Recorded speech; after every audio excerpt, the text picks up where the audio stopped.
رات کا آخری حصہ، جب زمین خاموش ہوتی ہے، جب موبائل کی اسکرینز بند ہوتی ہیں، جب صرف اللہ اور اس کا بندہ ہوتا ہے، یہ وہ وقت ہوتا ہے جب اللہ تعالیٰ اپنی رحمت کے ساتھ قریب ہوتے ہیں اور فرماتے ہیں، کون ہے جو مجھ سے دعا کرے، کون ہے جو مجھ سے معافی مانگے، کون ہے جو اپنا بوجھ مجھ پر ڈال دے۔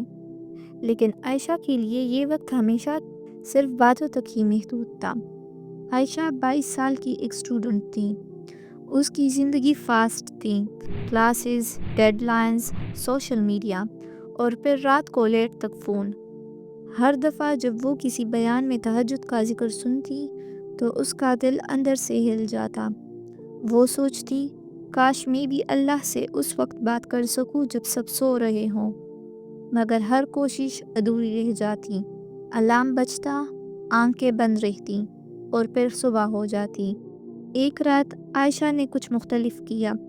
اس نے عشاء کے بعد صرف سجدے میں جا کر کہا، یا اللہ، مجھے پرفیکٹ نہیں بننا، بس تیرے قریب ہونا ہے، مجھے خود اٹھا لے۔ اس رات اس نے کوئی بڑی قربانی نہیں دی، بس چند عادتیں بدلی۔ فون سائلنٹ کر کے دور رکھ دیا، وضو کیا، اور یہ سوچ کر سوئی کہ اگر اللہ چاہے گا تو وہ ضرور اٹھائے گا۔ رات کے قریب 4 بجے اس کی آنکھ کھل گئی۔ الارم نہیں، بس ایک عجیب سی بے چینی۔ بستر چھوڑنا مشکل تھا، دل کہہ رہا تھا کل دیکھ لینا، مگر روح کہہ رہی تھی ابھی۔ وضو کے ٹھنڈے پانی نے اس کے اندر کی سستی توڑ دی۔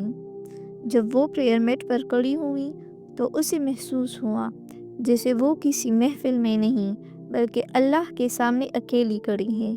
اس نے زیادہ لمبی تلاوت نہیں کی، بس وہ آیات پڑھی جو اس کے دل سے مل رہی تھی، اور پھر وہ رو پڑی۔ نہ دکھاوے کے آنسو، نہ الفاظ کا بوجھ، بس سچ۔ اس نے اللہ سے وہ باتیں کی جو وہ کسی دوست کو بھی نہیں بتا سکتی تھی، اپنی کمزوریاں، اپنی غلطیاں، اپنا ڈر۔ اس وقت اسے سمجھ آیا کہ تہجد صرف نماز نہیں ہوتی، یہ اللہ سے ملاقات ہوتی ہے۔ صبح اٹھ کر عائشہ نے دیکھا کہ دنیا وہی ہے، لیکن وہ خود بدل چکی ہے۔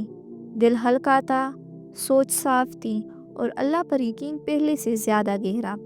اس رات اس نے پھر کہا، یا اللہ، اگر آج نہیں تو کسی اور رات صحیح، مجھے اپنے در پر بلاتے رہنا۔ اور دھیرے دھیرے یہ وقت اس کی زندگی کا حصہ بن گیا۔